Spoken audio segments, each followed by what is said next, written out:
México es un gran país, con un pasado milenario y una inmensa riqueza natural y cultural. El mexicano es un pueblo trabajador, con una larga tradición de lucha. En nuestros días, México vive una de las crisis más graves que le hayan ocurrido en su historia. Hoy en día existe un deterioro constante en lo económico, en la política, en la sociedad, en la cultura, el medio ambiente, la seguridad y la soberanía. El ingreso se ha concentrado como nunca en unos cuantos. Por ejemplo, los 9 multimillonarios más ricos de México acumularon en 2011 una fortuna de 124,000 millones de dólares. Eso representa 10% de la riqueza producida en el país. En cambio, 60 millones de mexicanos viven por debajo del umbral de la pobreza. El descontento social y la insatisfacción ciudadana crecen cada día. A México le urge un cambio. Millones de hombres y mujeres trabajan en la transformación del país y para lograr que los ciudadanos se organicen para tomar en sus manos el destino de la nación. Con una historia como la de México, es difícil creer que 30 familias sean más poderosas que 107 millones de mexicanos.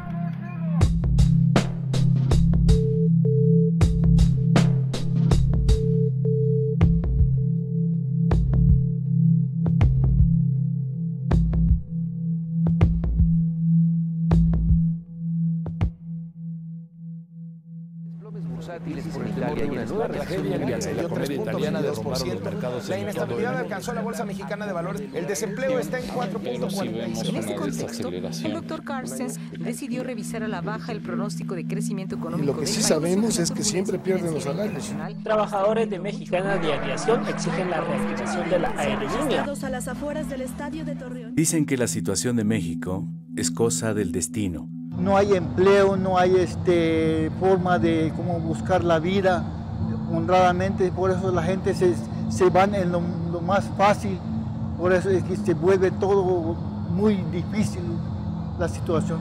¿Cuáles son las causas del actual desastre nacional? Hay muchas cosas que están mal en México, pero sin embargo todos no decimos nada.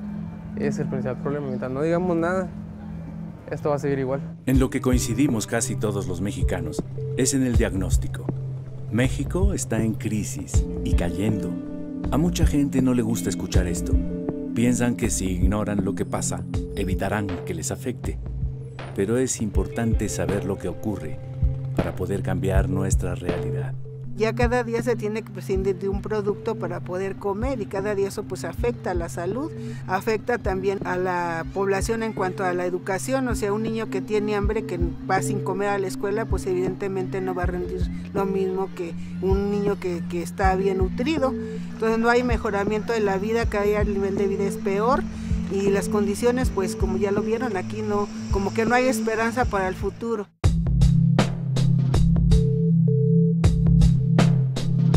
Hace 30 años se impuso una manera de ver el mundo, en la cual los mercados resolverían todos los problemas.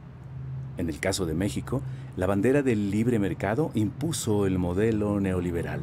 Desde entonces, a la sombra del poder político y del erario público, se amasaron grandes fortunas, sobre todo con la privatización de empresas públicas y de recursos naturales de la nación. No se justifica lo que está sucediendo, ¿no? El que haya tanta pobreza, el que haya tanto abandono, el que haya inseguridad, el que haya violencia. Yo antes pensaba que el problema de México tenía que ver con la desigualdad, desde luego, que es monstruosa, y con la corrupción.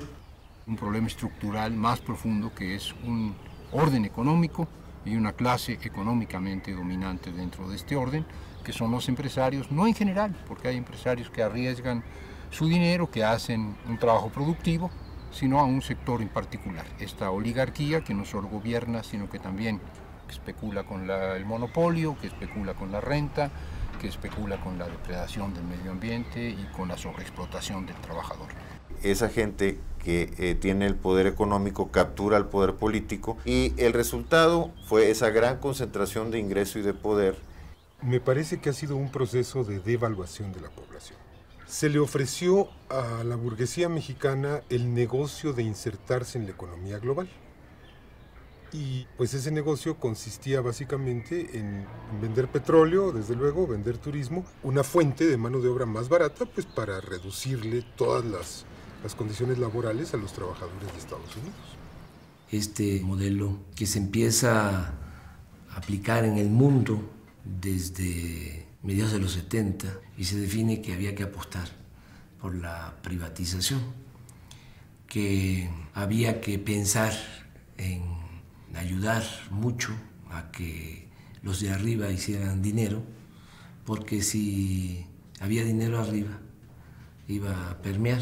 Para llegar a eso se tenía que entregarles a ellos, ¿no?, los bienes de las naciones, los bienes de los pueblos. ¿Qué tipo de riqueza es la que las instituciones han favorecido que se acumule?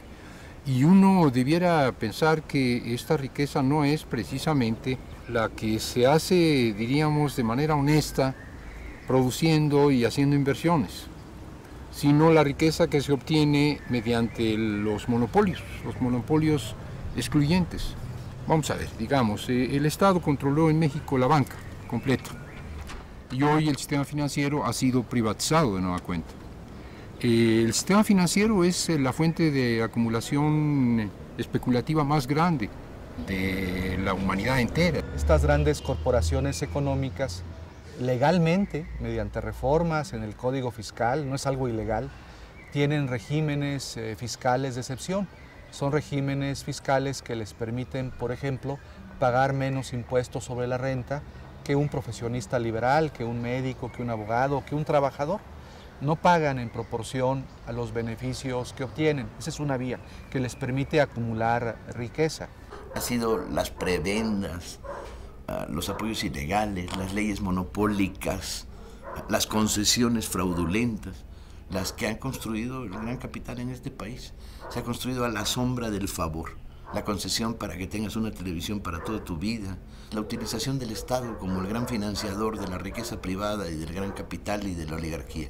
Este modelo avanza en su salvajismo, en su barbarie, de manera progresiva. Es decir, se empieza con las desincorporaciones, con las ventas de entidades de propiedad pública, se sigue con el saqueo descarado, se sigue con el contratismo que permite transferir muchos miles de millones de dólares de la propiedad pública a la privada. Un proceso de destrucción de una parte de lo que fue la industria nacional, ¿sí?, en el sector metalúrgico, en ferrocarriles, en bancos, en vías aéreas. Un proceso de privatización siempre además teñido por el estilo mexicano, abuso de poder, corrupción, ¿sí?, entregarle a herederos, primos, amigos, cuates, ¿no?, parte del negocio.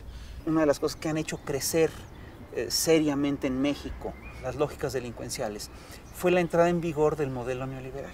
Podríamos pensar que es una violación masiva de derechos humanos a la población rural y a la población indígena, porque atrás de esto está el intento de reapropiarse del 60% del territorio nacional en manos actualmente de campesinos para pasar a manos privadas. Todo el esquema legal está diseñado de tal suerte que se protejan, se defiendan estos grandes intereses económicos y mediáticos que promueven este modelo económico, moral, entre comillas, de individualismo posesivo, de acumulación de la riqueza, de desmantelamiento de la solidaridad y la cooperación, de las redes del tejido social que antes existían en nuestro país.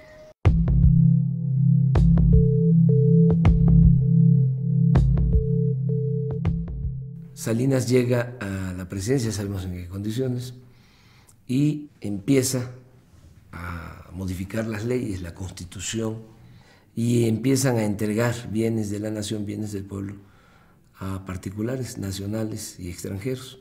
Salinas impuso la agenda neoliberal, creó un grupo compacto con los beneficiarios del remate de los bienes públicos, quienes le ayudaron, económica y políticamente, a crear un poder transeccional. Vendieron Teléfonos de México, una empresa pública que tenía un gran potencial, que nos dijeron que estaba en quiebra y que resulta que un empresario lo compró por migajas y que utilizando la tecnología de Teléfonos de México de pronto se volvió el hombre más rico del mundo.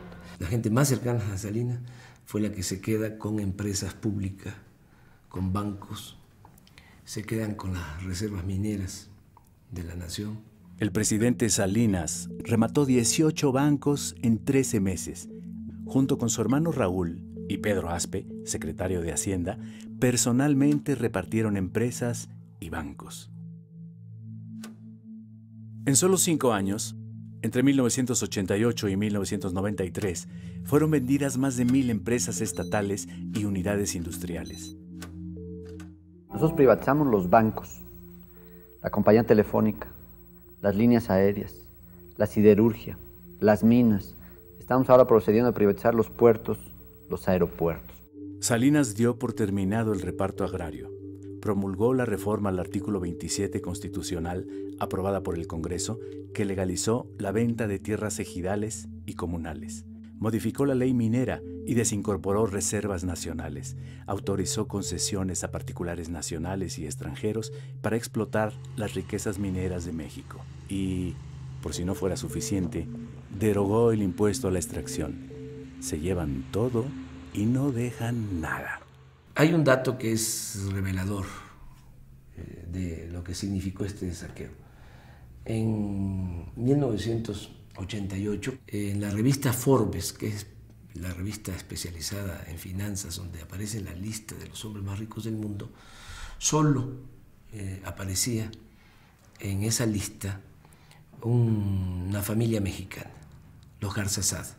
Y al final del sexenio Salinas, la revista Forbes de 1994 da a conocer que ya hay 24 multimillonarios mexicanos que ya están en la lista de los hombres más ricos del mundo. En su conjunto acumulan alrededor de 48,000 millones de dólares. O sea, este es un dato, ¿no? Importante porque refleja con claridad de cuánto fue el traslado de dominio de bienes de la nación, de bienes del pueblo, a particulares.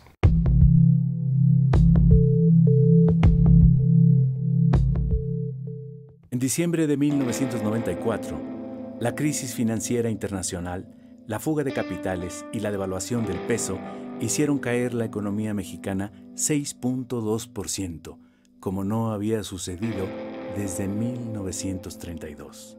La primera decisión que tomó el presidente Zedillo fue rescatar a empresarios y banqueros con recursos públicos, olvidando a los deudores y a la gran mayoría de los mexicanos. Creó el Fondo Bancario de Protección al Ahorro, FOBAPROA. Se rescató básicamente a los grandes banqueros, a los grandes intereses económicos con recursos públicos, y ahí participó el Ejecutivo, o sea, Zedillo, y participó también la Cámara de Diputados, el Congreso de la Unión, avalando esa privatización de los beneficios y socialización de las pérdidas. El FOBAPROA es un barril sin fondo. Zedillo prometió que el rescate bancario costaría 180,000 millones de pesos. Desde 1995 se han pagado intereses por más de 600,000 millones de pesos, pero la deuda sigue casi intacta. En 2010, el Instituto para el Ahorro Bancario tenía un adeudo de 1.300.000 millones de pesos. Este monto, se estima, solo podrá ser cubierto hasta dentro de 70 años. ¡Qué cosa más jodida! Todavía estamos pagando y estaremos pagando por décadas y décadas la presunta salvación, el FOBAPROA, y finalmente los bancos ni siquiera están ganando dinero prestando, ni siquiera están ganando dinero apoyando a los que invierten, están ganando dinero simplemente porque el gobierno les está pagando los intereses de una deuda que no está amortizando. Esto es especulación. Ya sin deudas, los banqueros rescatados vendieron sus bancos a corporaciones extranjeras, obteniendo enormes utilidades. El rescate carretero pues es otro ejemplo, en donde también las empresas que habían participado en las licitaciones para construir carreteras son empresas que tienen números rojos, que no son solventes, y el Estado tiene que, de nuevo, con recursos públicos, salvar a esas empresas pues para que no lleguen a la bancarrota. O los ingenios azucareros también es otro ejemplo cómo se dio este proceso para salvar intereses económicos privados con recursos públicos. El gobierno de Zedillo terminó con 150 años de historia y regaló más de 24,000 kilómetros de vías de hierro. Zedillo se hace cargo de entregar los ferrocarriles a 4 empresas, sobre todo extranjeras. Con total descaro, al terminar su gobierno, Zedillo se fue a trabajar al Consejo de Administración de Union Pacific. Y en 2009 se integró al Consejo de Administración de Citigroup, dueño de Banamex, banco que él mismo rescató. Su ejemplo ha sido seguido por otros funcionarios. Adrián Layuz, director de Pemex con Zedillo, es consejero de la petrolera transnacional Schlumberger. Pedro Aspe, secretario de Hacienda con Salinas, es miembro del Consejo de Administración de Televisa, y Francisco Gil Díaz, subsecretario de Hacienda con Salinas y secretario con Fox, hoy se desempeña como director de Telefónica.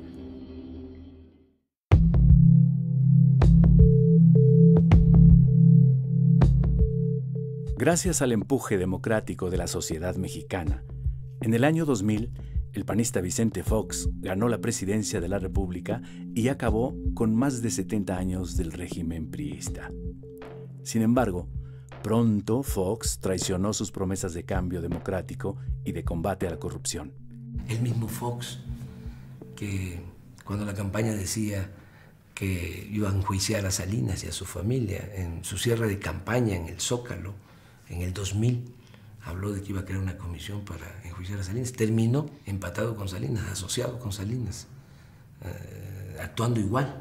Fox adoptó el mismo régimen, la misma política económica y continuó con la misma corrupción. Prometió la privatización de la industria eléctrica y del petróleo.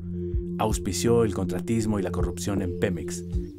Hay un ejemplo, los hijastros de Vicente Fox, que al amparo del tráfico de influencias hicieron todos los negocios habidos y por haber en renta de buques, en renta de maquinarias.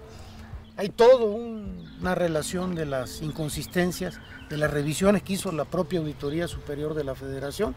La desgracia nacional ha sido obra de un grupo de personas con nombres y apellidos, de partidos políticos y de grupos empresariales que tienen responsabilidades.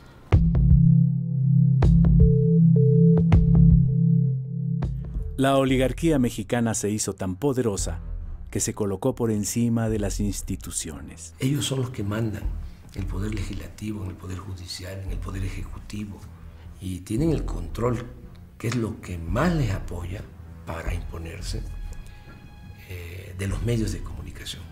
¿Cómo se hace todo este acuerdo entre empresarios, políticos del PRI, del PAN, para mantener este esquema político, económico, de dominación? Estos empresarios pues pagan las campañas de los políticos afines, y una vez que estos políticos afines llegan a las cámaras del Congreso, a las gobernaturas o a la presidencia de la República, pues esos políticos responden a los intereses de estos empresarios que financiaron las campañas, sobre todo el apoyo de las televisoras. Por lo mismo, pues en México no se garantiza el derecho a la información. Ellos son los que deciden qué informan, qué no informan. Ellos administran la ignorancia en el país. La oligarquía ha construido toda una red de desinformación y es muy importante. No puedes hacer democracia sin información.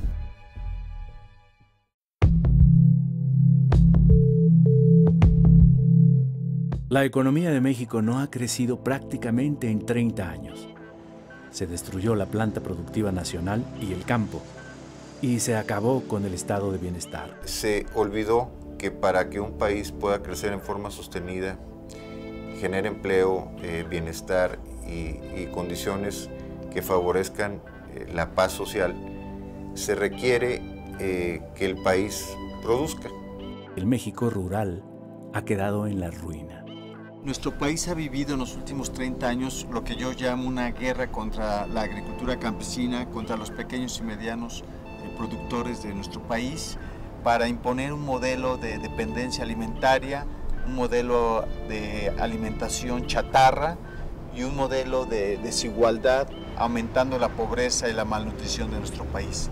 Los tecnócratas redujeron los apoyos a los productores eliminaron aranceles y permisos de importación, también la inversión pública destinada al sector agropecuario. Desmantelando la producción nacional, dándole la espalda a los campesinos mexicanos y generando una liberalización que solamente ha beneficiado a un puñado de grandes corporaciones agroalimentarias mexicanas y transnacionales. Los empresarios pequeños y medianos pues son los olvidados del sistema y sus intereses son sacrificados a los intereses de los grandes empresarios monopólicos que son los que controlan al gobierno. El sector energético nacional dejó de ser prioridad. Nos tardamos muchísimos años, décadas, en construir empresas mexicanas del Estado con una fuerza técnica muy importante, y en los últimos 20 años prácticamente lo han ido desmantelando poco a poco. A pesar de que constitucionalmente está prohibido, se permitió, digamos, entre comillas, la participación privada en la generación eléctrica. La industria petrolera nacional ha sido desmantelada. Todo se concentra en la venta de petróleo crudo al extranjero. México importa más de 40% de la gasolina que consume y 25% del gas que necesita. Eso provoca los altos precios en los energéticos que perjudican a los consumidores y productores. Las inversiones en Pemex no solo cada vez son de menor cuantía, sino que están mal dirigidas, con toda la intención no de producir más hidrocarburos, sino con la intención de hacer negocio con empresas particulares. A inicios de 2008 hay una iniciativa de Calderón de privatizar prácticamente todas las áreas del sector petrolero. Eso él le llamaba una reforma energética. Toda la cadena petrolera se quería privatizar. Viene un gran movimiento.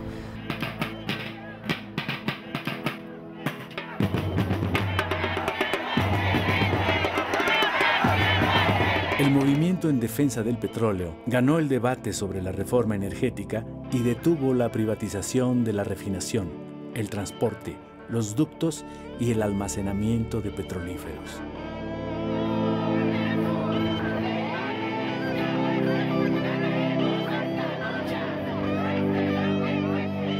Aunque hay que decir que las luchas logran parar, pero el intento privatizador por parte de Calderón sigue.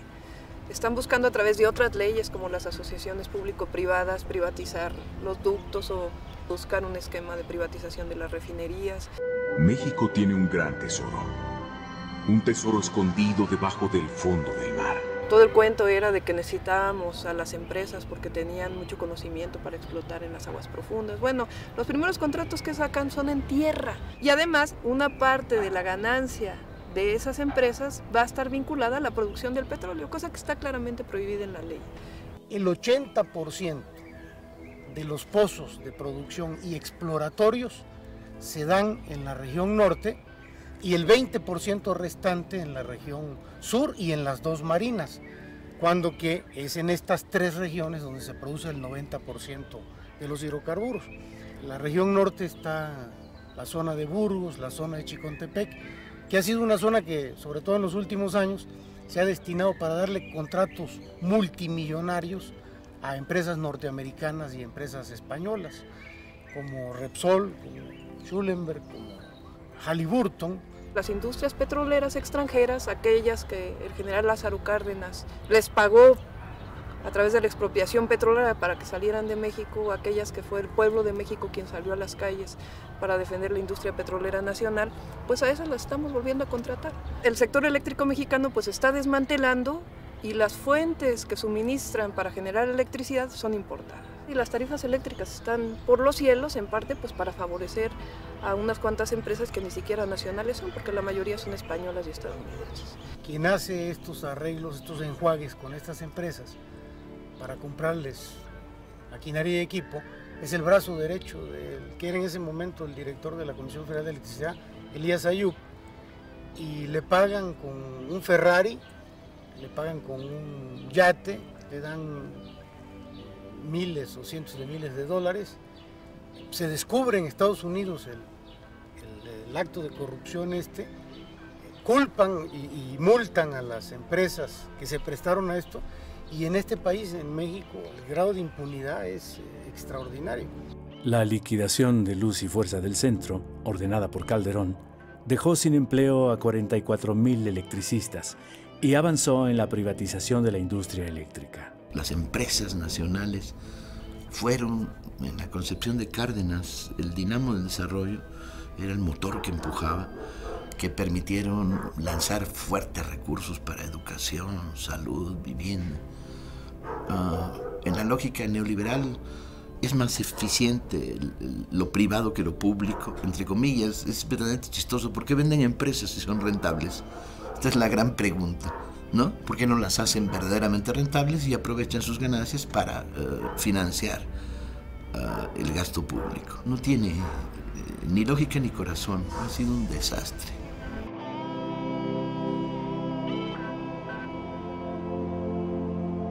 El neoliberalismo en México es sinónimo de saqueo, abandono y corrupción. Este proceso explica todos los fenómenos que vienen después. Explica, por ejemplo, las políticas de contención salarial.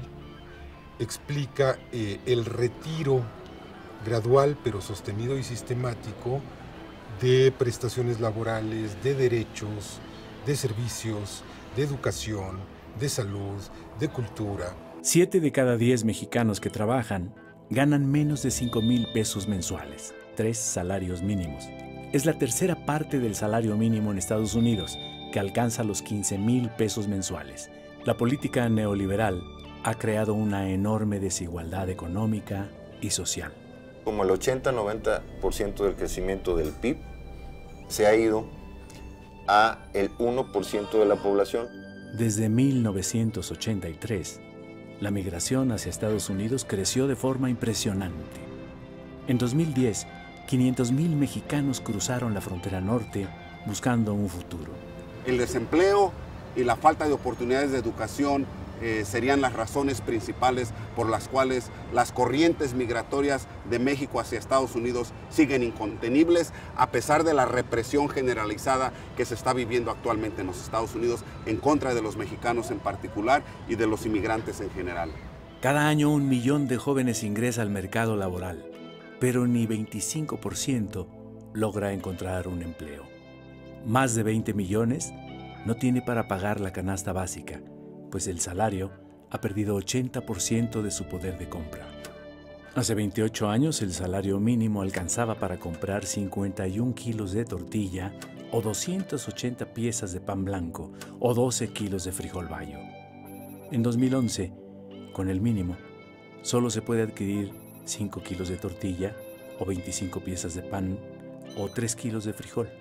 El campo mexicano ha sido desmantelado de muchas maneras, ha sido privado de los recursos públicos en los cuales el fomento de la producción agropecuaria estrictamente con el esfuerzo campesino no se puede lograr.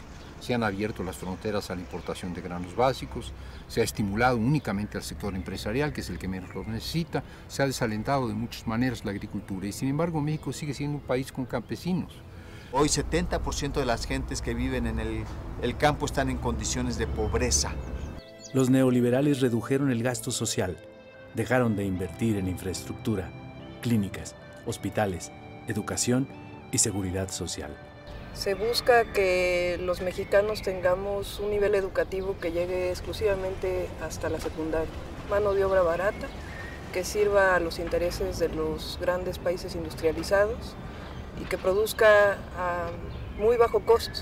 Hay millones de jóvenes que desean estudiar la educación media superior y que no pueden, sencillamente porque no hay espacios. Cuando los del PRI o del PAN, que han estado en el poder, hablan de reformas estructurales, son reformas para beneficiar a los grandes intereses económicos. Por ejemplo, cuando hablan de reforma laboral, ellos quieren una reforma laboral para disminuir los derechos de los trabajadores. Lo que hemos vivido en estos últimos aproximadamente 30 años es un doble despojo. Por un lado, el despojo de lo público y por otro, el despojo de lo social, el despojo de los sectores campesinos y destacadamente el despojo de pueblos indígenas. Un intento sistemático de volver a las condiciones del siglo XIX. Ni siquiera se puede comparar con el saqueo que hubo durante la colonia. porque para empezar eso les llevó 300 años, 3 siglos, y ahora han saqueado en 25 años. El PRI y el PAN en el Congreso han tomado juntos las decisiones que han perjudicado a la mayoría de los mexicanos.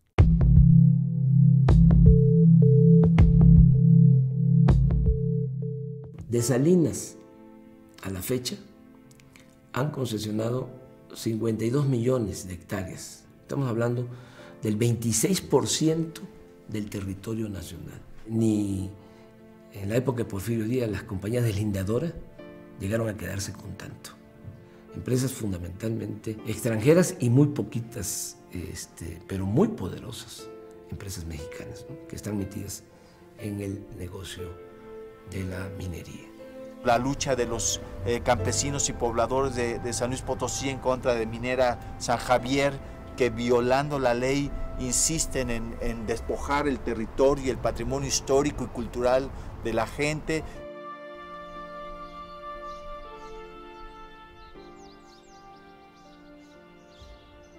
Viene la compañía minera San Javier y venden todos los lotes mineros, venden todas las concesiones, venden las calles, venden la iglesia, venden el pueblo, venden todo lo que representa el pueblo y nos dejan a la deriva. Formamos un grupo que en la actualidad se conoce como el FAO y ha llevado una lucha durante 15 años contra un proyecto minero que pues, todo el mundo conoce, el de Minera San Javier.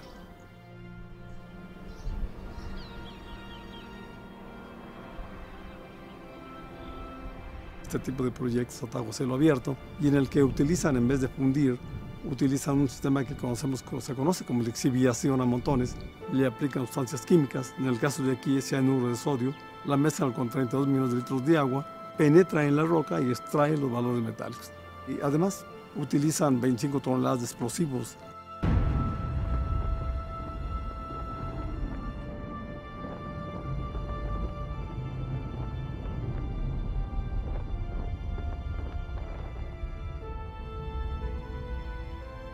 Ahí al fondo estuvo el Cerro de San Pedro, el cerro histórico que aparece en el escudo de armas de la ciudad de San Luis. Ya desapareció ese cerro. Va a quedar un cráter gigante en vez de esas montañas. Hay montañas ahí de materiales sulfurosos. Esos materiales sulfurosos ahí van a quedar para la vida, ¿no? Se convierten en ácido sulfúrico. Cuando llueve, escurren y va a llegar a los acuíferos. Aquí estamos sobre el acuífero, que es el que surte a todo el Valle de San Luis Potosí y los municipios conurbados a San Luis Potosí. Es un acuífero muy grande. Va avanzando y va quemando toda la maleza, acaba con la flora y por supuesto con la fauna. Ya no hay animales, no hay ni moscas, todo se acabó. Lo vemos como una nueva conquista contra nuestro país, alrededor del 40% con cifras de la Camimex. El país está concesionado y buscan obtener el 70% del territorio nacional. Vemos que es un panorama muy oscuro contra México por lo que representa. No nada más la destrucción ambiental, las cuestiones sociales, sino también todo el consumo de agua de estas empresas mineras. El vital líquido que en este valle que es desértico no lo tenemos, ellos gastan millones de litros al día, alrededor de 32 millones. Pero si sumamos todos los proyectos de minas en el país, es lo que en una hora se gasta en lo que todo el país completo. Entonces lo vemos como algo muy preocupante. Para poder instalarse en una comunidad como aquí o como cualquier otra, normalmente van a encontrar resistencia.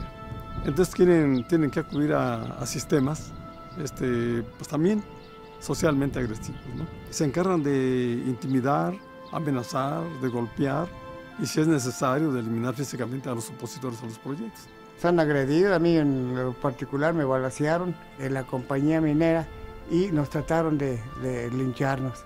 Lo único que nos dejan realmente es una depredación ambiental, una división social, rompen el tejido social de las comunidades, dividen a las familias, hacen que se enfrenten, que se peleen y enfermedades a posterior. De los riñones, enfermedades renales. Pero como yo, hay muchos también que es lo mismo. Esto ha sido una felonía lo que han hecho con mi pueblo. La tremenda corrupción, la corrupción organizada está de parte de ellos, no de parte de los pobladores. Los jueces federales vendidos, arrastrados, que por cualquier cosa se venden y no se tientan el corazón, no son mexicanos. esa supuesta fiebre del oro no deja una bonanza en nuestras comunidades y en el país. Pero algo que sí hemos notado, y es irónico, que sí dejan, es millones de pesos en corrupción. No es casual que una empresa de este tamaño opere ilegalmente y el gobierno pues haga de la vista gorda, voltee para otro lado y no hay problema, ¿no? Viene desde Ernesto Zedillo, o sea, que están involucrados en este proyecto de minera San Javier, obviamente Vicente Fox y obviamente Calderón. En realidad esto que nos pasó a nosotros y que nos está pasando no tiene comparación. Aquí está San Pedro, donde se inició la primera lucha a nivel nacional contra estas mineras. Pues el ejemplo ya cundió, donde quiera que llega un proyecto de minero aquí en México, en nuestro país, que en la actualidad suman como 750 más o menos, todo largo y ancho del país, pues donde quiera ya hay brotes, porque ya hay la experiencia de muchas partes de los graves daños y impactos graves a la población que causan. Hay concesiones que son otorgadas por el gobierno federal, principalmente para explotaciones mineras, para construcciones de presas, para construcciones de grandes vías de comunicación, pero la gente no está siendo consultada. Ahí se está violando la libre determinación de los pueblos indígenas. Tenemos un problema muy fuerte con una empresa minera. Esta empresa minera estuvo explotando los recursos del subsuelo de la comunidad de Capilapa de Méndez durante 225 años. La empresa minera venía por abajo de la comunidad y usan dinamita, cartuchos, explosivos y toda el agua que hay en la superficie se va para abajo. Y hasta la fecha llevamos 14 veneros ya perdidos por completo, no hay agua. Lógicamente que la minera ha buscado estrategias para que se dividan los pueblos de la Sierra Juárez. Entonces la gente ya decidió decir no a la minería. Tenemos ya hasta el momento ya notificados en la Secretaría de Economía y la Secretaría de Minas, pues ya 34,000 hectáreas concesionadas entre lo que es Ejutla de Crespo y Ocotlán de Morelos, ¿no? Todo está gobernado, manipulado y diseñado desde los asesores de la empresa minera Cuscatlán.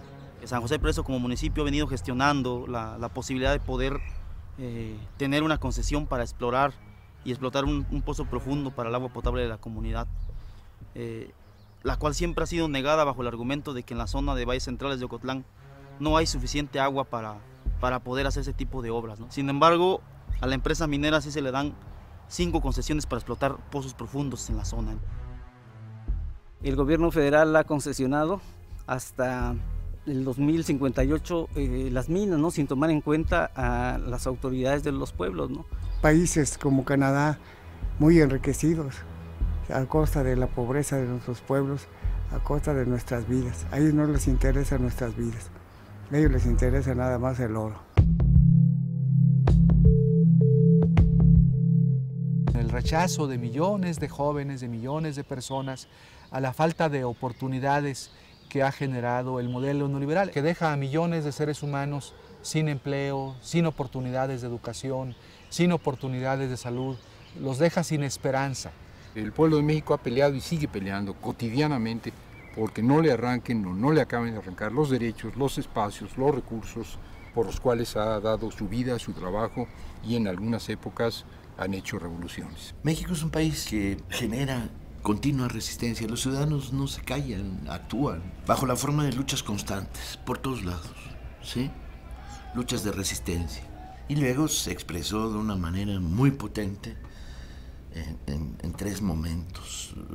Se expresó en la insurrección electoral cardenista, se expresó en el alzamiento zapatista y se expresó en el movimiento López Obradorista. Han sido los 3 grandes momentos donde se produjo conjunciones de fuerzas, ¿no? Que estaban disidentes, peleando, resistiendo, pero que se encontraron.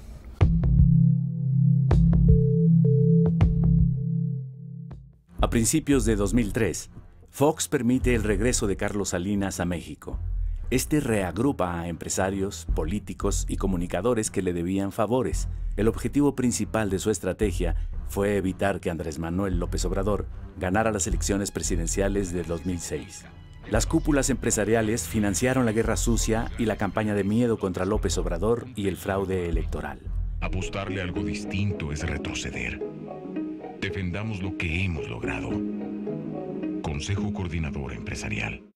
Está documentado que en las elecciones del 2006, Calderón negoció con diversos actores, empresarios, políticos, concretamente gobernadores. Manuel Espino declara en 2006 que 8 gobernadores pactaron con Calderón su apoyo. Entre esos 8 gobernadores está el de Puebla, María Marín, está el de Oaxaca, Ulises Ruiz, está el de Veracruz, Fidel Herrera, el de Sonora, Eduardo Burs, el de Nuevo León, González Parás, el de Tamaulipas, Hernández Flores, el de Durango.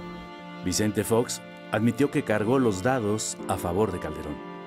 El Baester Gordillo pactó con Calderón para apoyarlo en la elección a cambio de la dirección de la Secretaría de Educación Pública, el ISSSTE y Lotería Nacional. Sí acordé con el presidente Calderón, sí lo hicimos de manera responsable y democrática, aceptando nuestras diferencias. El fraude electoral de 2006 se orquestó para evitar un verdadero cambio político y económico en México. Las elecciones de 2006 no fueron certeras, no fueron libres, no fueron transparentes, no fueron creíbles, porque hubo una distorsión de la voluntad popular que se expresó de muchas maneras, no solo en la manipulación de los sufragios, sino desde mucho antes con la abierta participación del Ejecutivo Federal en la conformación de la candidatura de Felipe Calderón. La negativa de Calderón al voto por voto, casilla por casilla, amparándose en la corrupta estructura del IFE, dominada por el Baester Gordillo, otra de las figuras negras en la historia de este país, daba cuenta de que algo, que era cierto, que no habían ganado. Yo soy de los que están plenamente convencidos de que Calderón no ganó las elecciones, de que las ganó López Obrador. La resistencia era obligada, decir, no, espérame, te vas a robar las elecciones, nos vas a quitar a los mexicanos el derecho a decidir. Creo que fue un gran momento para muchos y que consolidó una forma de disidencia y que fue sano y que expresó el sentir de un... Pero también creo que no acumulamos las suficientes fuerzas para detener el fraude. 2006 demostró que se requerían algunas cosas más. Una de ellas, por supuesto, es un nivel mínimo de organización social, organización popular, y un nivel también de conciencia más clara de cuáles son los grandes problemas nacionales.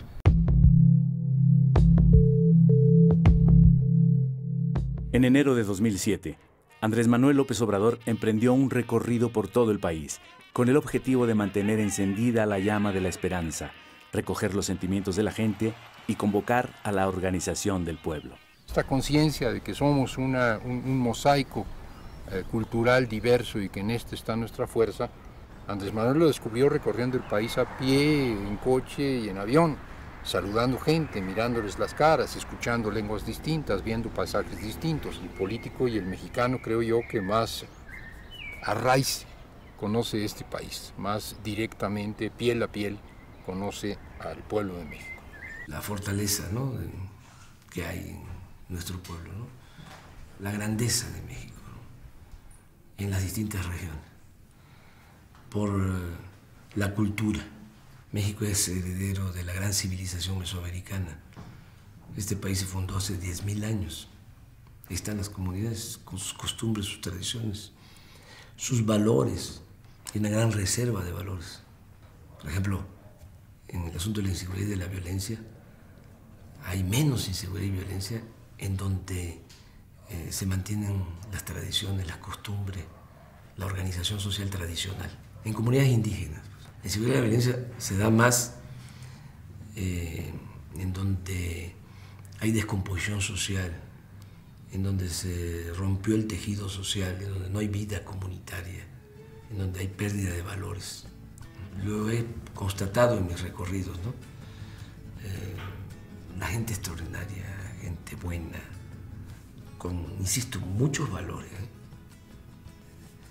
que lamentablemente se han ido perdiendo y que hay que fortalecerlos, que hay que consolidar, que es parte de nuestra propuesta. En 5 años, López Obrador ha visitado varias veces todas las regiones del país. Como nadie, conoce cada pueblo y a su gente. De primera mano, sabe de la situación económica, social y política. Luego, pues ve uno cuántas riquezas hay en el país. Hay petróleo, me molesta mucho, ¿no?, cada vez que voy a la zona petrolera, ¿no? Una explotación irracional. Me da coraje porque nos estamos derrochando con la herencia de las nuevas generaciones. O sea, nosotros estamos quedando con la herencia de nuestros hijos y nuestros nietos, porque el petróleo es un bien no renovable y esta generación se lo está acabando, estamos agotando. Pero hay todavía, y hay gas, litorales, y bosques, y selvas, y agua, buenas tierras para la producción agropecuaria. En el norte, minas de oro, de plata, de cobre. Me tocó ir a las zonas mineras, ir a las minas, allá en la Sierra de Durango, en la Sierra de Chihuahua. El trato que tienen los extranjeros en las minas es especial. Llegan a tener hasta sus canchas de tenis, buenos hoteles. Los trabajadores viven muy mal. Todo lo que es el entorno de una mina es destrucción, pueblos abandonados, caminos de terracería. No pagan los canadienses a los obreros mineros mexicanos lo que se paga en Canadá. Tampoco se cuida el medio ambiente como se cuida en Canadá. Entonces todo eso lo vi, lo constato. Me duele mucho todo lo que tiene que ver con la pobreza.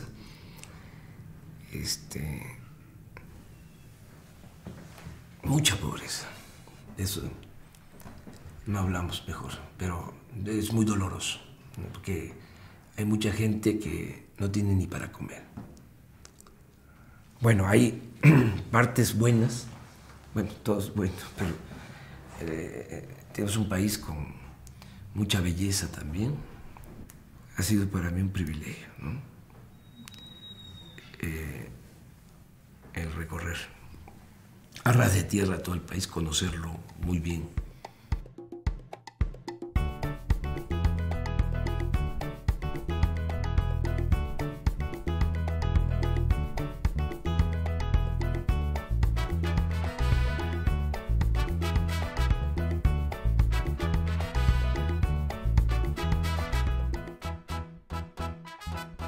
Entre julio y noviembre de 2009, López Obrador visitó los 418 municipios indígenas de usos y costumbres del estado de Oaxaca y viajó por sus 8 regiones: la Mixteca, la Cañada, el Papaloapan, la Sierra Norte, la Sierra Sur, la Costa, el Istmo y los valles centrales.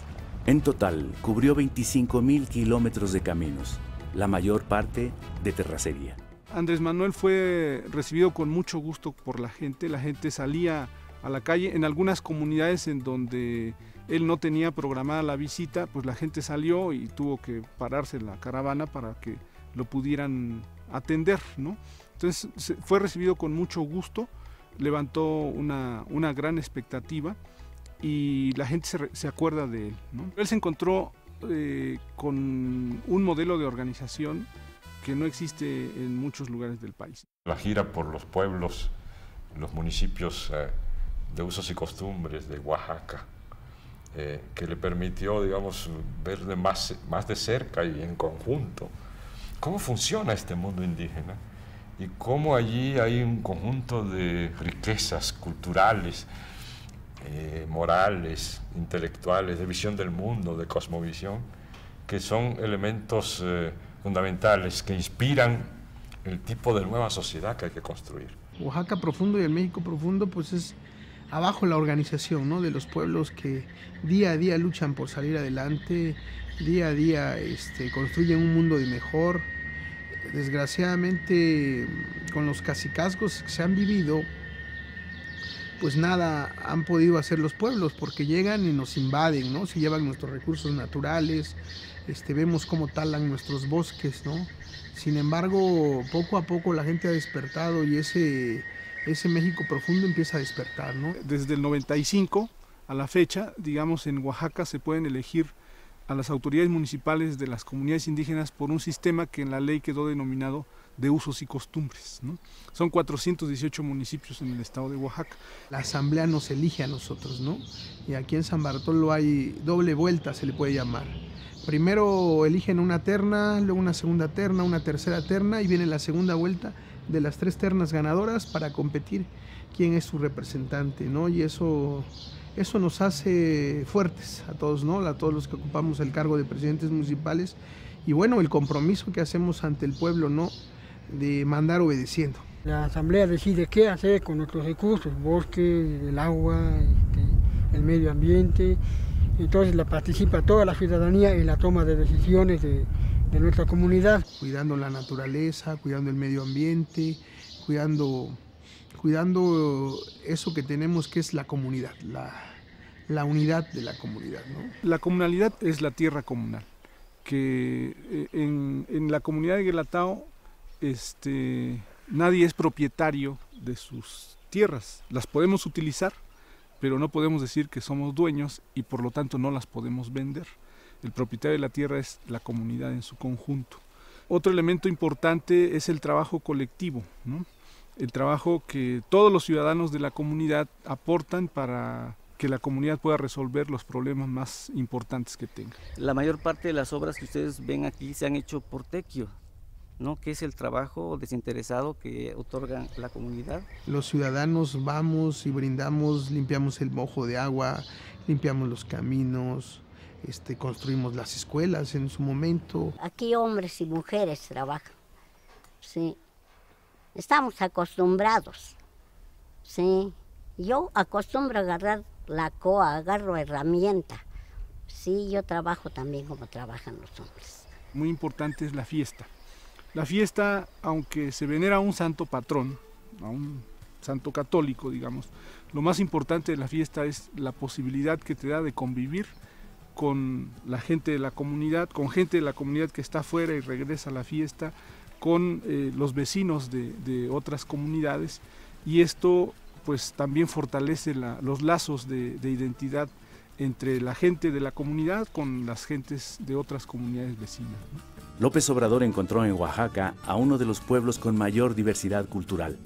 Conservan valores, costumbres, tradiciones comunitarias, lenguas y organización social, heredadas de la gran civilización mesoamericana. Yo creo que el licenciado Andrés Manuel tiene un buen aliado aquí en la región de la Sierra Juárez de Oaxaca. Y pues tenemos que seguir platicando con él para buscar cómo construir juntos este país. Hubieron muchos obstáculos por parte del exgobernador de bloquear con los presidentes municipales, inclusive algunos llegaban a cancelar las reuniones, decían que no iba a haber, pero llegábamos y la gente ahí estaba. Me tocó darle la bienvenida al licenciado López Obrador. Vino mucha gente, trajo bastante gente, no fue ninguna carreada, todos vinieron por su voluntad. En esa ocasión que visitó los pueblos de la sierra, yo lo recibí en este pueblo de Santiago Jillacuí. La gente mayor se acercaba a él y lo abrazaban, las señoras le daban cosas de su región, ¿no? Que pan, en el caso de Quiechapa, por ejemplo, ahí lo recibieron muy bien así con pan, con mezcalito y eso, ¿no? Y así en todas las regiones era ese trato. Andrés Manuel convive con el pueblo, comparte con el pueblo el pan y la sal, lo vimos en los recorridos, no solamente por este municipio, estuvo más de 2 horas en este municipio, escuchó a la gente, preguntó qué pensaban del país y se comprometió también, ¿no? Él dice, yo no vengo a prometer, sino vengo a comprometerme, ¿no? Y el pueblo lo siente como uno más de ellos, ¿no? Y es comprometido con la gente. Tuvimos ahí el acercamiento del licenciado Andrés Manuel López Obrador cuando anduvo haciendo recorrido por el estado de Oaxaca, San José del Progreso. Un servidor de manera personal platicó con el licenciado, les pusimos la problemática, decir de la misma manera, pues preocupado también por la situación, pues nos hizo un llamado a la tolerancia y a buscar alternativas pacíficas de lucha y de resistencia contra esta empresa minera. Esa vitalidad política que hoy se tiene en los pueblos indígenas se tiene que buscar cómo va a incidir, ¿no? en las otras esferas políticas de nuestro país para lograr una transformación que realmente beneficie al pueblo de México.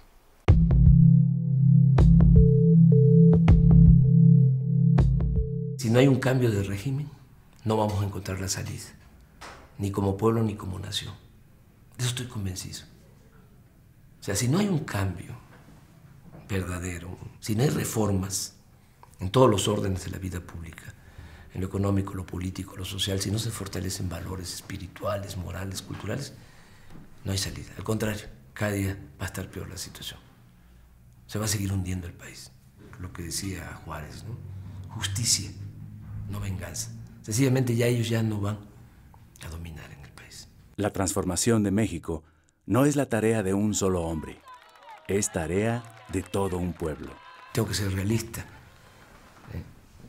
Lo he analizado, lo he reflexionado, lo he pensado mucho y sé que la única opción es el que entre todos podamos llevar a cabo la renovación tajante de la vida pública.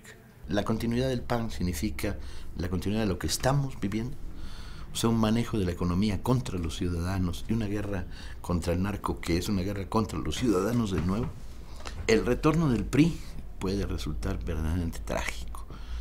Regresan con 12 años de no haberle podido meter el diente a las arcas del poder y van a querer comérselo todos. Es la horda de los 40 ladrones de Alibaba, pero potenciados a la mexicana. Como ya no les funciona el PAN, no les funciona Calderón, lo hacen a un lado y echaron a andar ya una operación de recambio para hacernos creer de que si regresa el PRI van a mejorar las cosas en el país. Es Salinas, es Televisa, ¿no?, impulsando la candidatura de Peña Nieto. Que hay mucha gente que ya está creyendo de que si regresa el PRI las cosas van a mejorar. Esta crisis se gesta, se origina cuando el PRI dominaba. Los gobiernos del PRI fueron los que declararon la guerra radical contra los campesinos, firmando a espaldas de los campesinos el Tratado de Libre Comercio de América del Norte y entregando la seguridad alimentaria. Fue con el PRI que se hizo la contrarreforma agraria en el artículo 27 constitucional. Fue con el PRI que se instituyó el sistema de control corporativo a través de la CNC, en donde los campesinos no se les reconoció ni se les reconoce ahora como sujetos de derechos, sino como carne de cañón, como voto verde, como acarreados. Fue con el PRI donde se estableció el sistema de corrupción generalizada. Así que para el campo de ninguna manera es opción el retorno del PRI al Ejecutivo Federal en el 2012. Peña Nieto a la cabeza de esto es verdaderamente peligroso. Es un títere con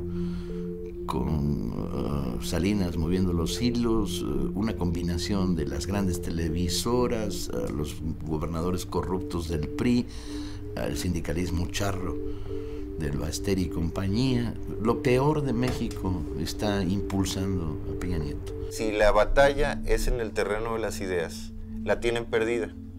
Porque ¿cómo van a defender los monopolios? ¿Cómo van a defender que los que ganan más impuestos ante la opinión pública, cómo van a defender que no paguen? Es imposible. Entonces, su estrategia, que creo que tiene sentido, aunque es perversa, es, pues vamos a atacar al mensajero, porque al mensaje está muy difícil atacarlo. Nosotros tenemos en la institucionalidad secuestrada un campo de batalla irrenunciable entre la barbarie de la mafia y la civilización de una sociedad que se organiza en muchas expresiones y de muchas maneras día con día. Es importante seguir insistiendo en esta vía pacífica de cambio, de transformación, aunque sabemos que las instituciones electorales están cooptadas también por los intereses económicos y estos intereses del modelo neoliberal. Sabemos cómo actúa el IFE y el Tribunal Electoral y a quién responden estos consejeros y esos magistrados. A pesar de ello, pues la vía más adecuada es la vía pacífica. Es muy importante crear una cultura de la información por abajo y paralela, y ya no de contrainformación, sino de información, y volverlos a ellos la contrainformación. Ese trabajo es fundamental para la transformación del país. Hacer conciencia, que el pueblo tenga todos los elementos, que la gente tenga toda la información y pueda ser dueño y constructor de su propio destino. Es decir, cuando la gente internaliza de que hay opresores, ¿no? Y que debido a eso el pueblo no puede salir adelante como está sucediendo en el país, y sabe de que si se participa y si hay unidad de todos los que están en igualdad de circunstancias, es decir, todos los oprimidos, pues entonces se logra la liberación. Necesitamos cambiar el país, necesitamos proponernos objetivos grandes. No hay mexicano pequeño para los grandes objetivos que tenemos. Y estos objetivos vamos a hacerlos entre todos. Necesitamos organizarnos, por supuesto, para buscar, para exigir que cambie esta política de seguridad pública que ha implementado Calderón. Es una política genocida. Necesitamos reconstruir la economía con nuestras formas de trabajo y de organización. Necesitamos reconstruir la confianza de unos con otros a través de restablecer los lazos solidarios. Yo creo que la mayor tarea en el cambio es que el cambio lo tenemos que hacer nosotros. En las circunstancias que se va a presentar en el 2012, lo que significa la elección presidencial, presentan condiciones muy favorables, que ahí logremos, ¿no? El cambio, el inicio de la transformación de México, ¿no? Que se le gane en buena lid, en el terreno pacífico, a la mafia del poder. Morena se está organizando no solamente para el 2002, nos estamos organizando para transformar el país independientemente de lo que ocurra en el 2012. En Morena participamos de todas las clases sociales, de todas las corrientes del pensamiento, de todas las religiones, libres pensadores. Es un movimiento amplio, plural. Participan indígenas de todas las etnias, campesinos, pescadores, cooperativistas, obreros, trabajadores independientes. Participan maestros, estudiantes, profesionistas, integrantes de clases medias. Participan artesanos, artistas, intelectuales, comerciantes, empresarios, mujeres y hombres de buena voluntad. Yo tengo mucha confianza de que con Morena vamos a poder salvar al país, salvar a México. Cuando se promueve una iniciativa de organización como Morena, no te encuentras con individuos, te encuentras con familias, te encuentras con barrios, te encuentras con pueblos, te encuentras con ejidos, te encuentras con escuelas. Hay que hacer de esta organización una organización capaz de no solo preservar la colonia, el barrio, el pueblo, la fábrica, la escuela, sino de cambiar al país. Y esto es un movimiento mayor. Una aportación extraordinariamente importante de López Obrador es el descubrir cuál es la palanca pues para el cambio. Es una reserva moral, es una capacidad de confiar en nosotros mismos, de apoyarnos en nuestra propia historia, en nuestra propia experiencia, en nuestra propia identidad. Lo que no hagamos por nosotros y desde nuestras raíces no lo hará nadie, no hay recetas y en última instancia es nuestra historia la que nos puede inspirar. Creo que Andrés, a través del trabajo de construir a lo largo y ancho del país, Morena le ha dado forma a las necesidades de millones de mexicanos de mantenerse vivos, activos, en acción y en disidencia. Gente decente, honesta y luchadora. Y me parece muy positivo el fenómeno. Nosotros lo vemos día a día, cómo la gente se manifiesta ya a favor del Movimiento de Regeneración Nacional. Cada vez se suman más, y no solo gente de abajo, la gente del pueblo, los trabajadores, los obreros, los campesinos, sino que cada vez estamos observando clases medias, estamos observando empresarios y que están dispuestos a apoyar. Andrés Manuel López Obrador se ha reunido con más de 1000 empresarios, principalmente pequeños y medianos. Los empresarios salen en shock positivo sobre la personalidad de Andrés Manuel, un agente de Estado, una gente que contesta sus preguntas con razonamientos muy sólidos. El cambio en México tiene que contar con la fuerza de todos los mexicanos y nosotros en los Estados Unidos haremos lo que esté de nuestra parte para contribuir dentro de nuestras posibilidades. Queremos cultura para todos, educación para todos, trabajo para todos, para todas, pero lo queremos organizado de una manera distinta, con instituciones muy poderosas, pero fincadas en la capacidad de decisión que tiene el pueblo de México sobre cada uno de los aspectos de su vida. Andrés Manuel López Obrador es un dirigente muy singular. porque creo que es un dirigente que se ha propuesto no concentrar el poder en sus manos, sino crear una concentración de poder en la sociedad. No se plantea la toma del poder por una persona, ni se plantea el ejercicio de la presidencia como un fin en sí, sino como un medio para transformar al país. Considero que hace falta establecer en México una verdadera democracia, cortar de tajo el saqueo, la corrupción, que haya patria para todos los mexicanos, patria para los humillados, patria para el pobre, que haya un gobierno del pueblo, para el pueblo, que distribuya con justicia las riquezas de la nación y que mejore las condiciones de vida, las condiciones de trabajo, que se recupere la tranquilidad y la felicidad de nuestro pueblo. México no puede ser país de unos cuantos. México es de todos. Es uno de los países con más recursos naturales del mundo y con mucha fuerza cultural. Y que sí es posible sacar adelante a México.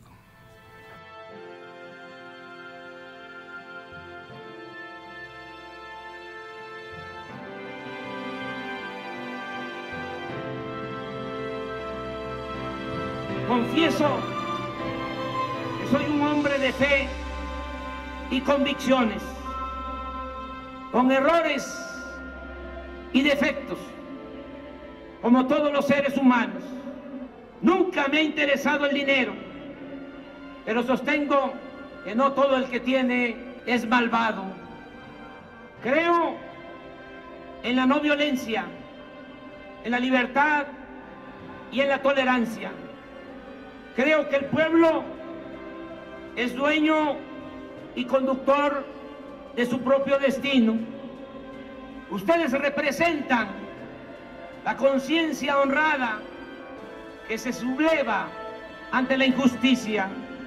Ustedes luchan por una nueva vida y trabajan por una patria nueva.